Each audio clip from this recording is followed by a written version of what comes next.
సిద్దిపేట జిల్లా కలెక్టరేట్ కార్యాలయ ఆవరణంలో ఎస్ఎస్ఏ ఉద్యోగులు 15 రోజులుగా నిరవధిక సమ్మె చేపట్టారు. ఈ సమ్మెకు సంఘీభావంగా టీఎస్-సిపిఎస్ ఆధ్వర్యంలో వంట వార్పు కార్యక్రమాన్ని ఏర్పాటు చేశారు. ఈ కార్యక్రమంలో టీఎస్-సిపిఎస్ రాష్ట్ర అధ్యక్షుడు స్థిత ప్రజ్ఞ పాల్గొని మాట్లాడారు.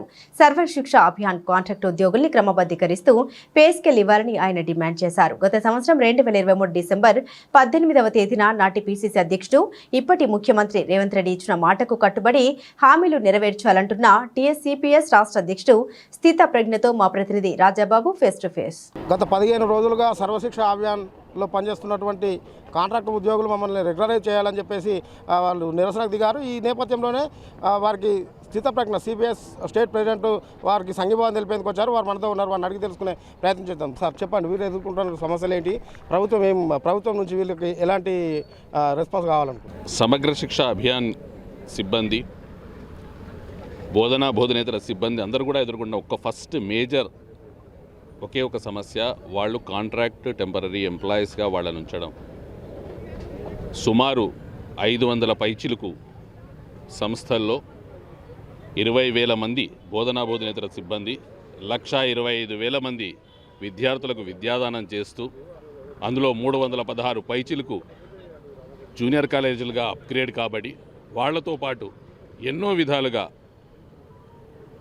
మన దేశానికి ఒక భవిష్యత్తును అందిస్తున్న వీళ్ళందరినీ కూడా మిగిలిన ప్రభుత్వ ఉద్యోగుల్లాగానే వారిని రెగ్యులరైజ్ చేయడం అనేది ప్రధానమైన డిమాండ్. వీరినందరినీ కూడా విద్యాశాఖలో విలీనం చేయాలి. అన్ని డిమాండ్ల కంటే కూడా మేజర్ డిమాండ్ ఇది. వాళ్ళకి కనీసం పే స్కేల్ కూడా లేదు. అంటే ఒక రకమైన వెట్టి చాకరీ. వాళ్ళకి సెలవులు లేవు, వాళ్లకు ఆరోగ్య బీమా లేదు, వాళ్లకు చనిపోతే అడిగే దిక్కు లేదు.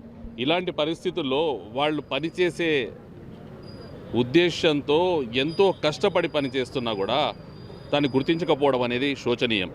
కాబట్టి ఈ శిబిరం ద్వారా ఈరోజు రాష్ట్ర వ్యాప్తంగా వివిధ జిల్లాల్లో సర్వశిక్ష అభియాన్ జేఏసీ చేస్తున్న ఈ కార్యక్రమాల ద్వారా మేమందరం కూడా వారికి సంఘీభావం తెలుపుతూ మద్దతు పలుకుతూ రాష్ట్రంలో ఉన్న 2.5 లక్షల మంది సిపిఎస్ ఉద్యోగ ఉపాధ్యాయులందరూ కూడా కోరుతున్నది ఒకటే, తప్పనిసరిగా వీరి యొక్క న్యాయబద్ధమైన డిమాండ్ను వెంటనే ప్రభుత్వం గుర్తించి అంగీకరించి నెరవేర్చాలని కోరుతున్నాం.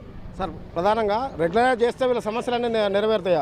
ఇంకొకటి ఏమంటారంటే వీళ్ళ ప్రధాన సమస్య రీఎంగేజ్. అంటే ఇప్పుడు బంద్ చేసిన తర్వాత మళ్ళీ ఎప్పుడు తీసుకుంటారో ఏందో అనేది ఒక ఉద్యోగ భద్రత లేదనేది ప్రధానంగా వాళ్ళు చెప్తారు. దీన్ని ఎట్లా చూస్తారు?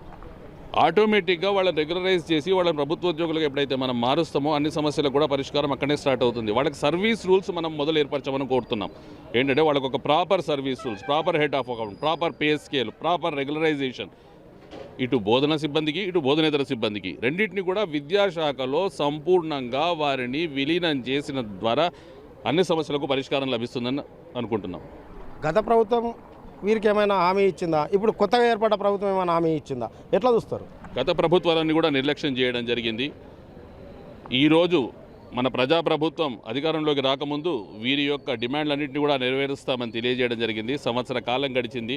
ఇప్పుడు వాళ్ళు రోడ్లు ఎక్కడం జరిగింది. ఇలాంటి పరిస్థితుల్లో మన గౌరవనీయులైన ముఖ్యమంత్రి గారు తప్పనిసరిగా వారి అందరి ఆవేదన వారికి తెలుసు. ఆయన అడగకుండానే ఎన్నో ఇస్తున్నారు. ప్రమోషన్లు చేశారు, ట్రాన్స్ఫర్లు చేశారు, నియామకాలు చేశారు, ప్రతి చోట కూడా రిక్రూట్మెంట్స్ నడుపుతున్నారు. ఎవరు అడిగిన వారికి అడిగిందన్నట్టు కాకుండా ఇస్తున్న పెద్దన్నగా ఆయన అందరినీ ఆదుకుంటున్నాడు. కాబట్టి వారు మన డిమాండ్లు కూడా తప్పనిసరిగా నెరవేరుస్తారని సహృదయంతో అర్థం చేసుకుంటారని భావిస్తున్నాం. ఇది మొత్తానికైతే సర్వశిక్ష అభియాన్ ఎదుర్కొంటున్నటువంటి సమస్యలు అంతా ఇంత కాదు. వారితో వెట్టి చాకరీ చేస్తున్నారు. వారికి ప్రధాన డిమాండ్ ఏంటంటే రెగ్యులరైజ్ చేయాలి, దాంతోపాటు ఉద్యోగ భద్రత కల్పించాలి, వాళ్ళకి ప్రధానంగా పే స్కేల్ ఇవ్వాలి. అరకొర జీతాలు ఇచ్చి వారితో వెట్టి చాకరీ చేపిస్తున్నారు. వారిని ప్రభుత్వం ఇప్పటికైనా గుర్తించి వాళ్ళను రెగ్యులరైజ్ చేస్తారని చెప్పేసి ఆశాభావం వ్యక్తం చేస్తున్నారు. కెమెరా పర్సన్ నరేష్తో రాజాబాబు, S6 న్యూస్, సిద్దిపేట.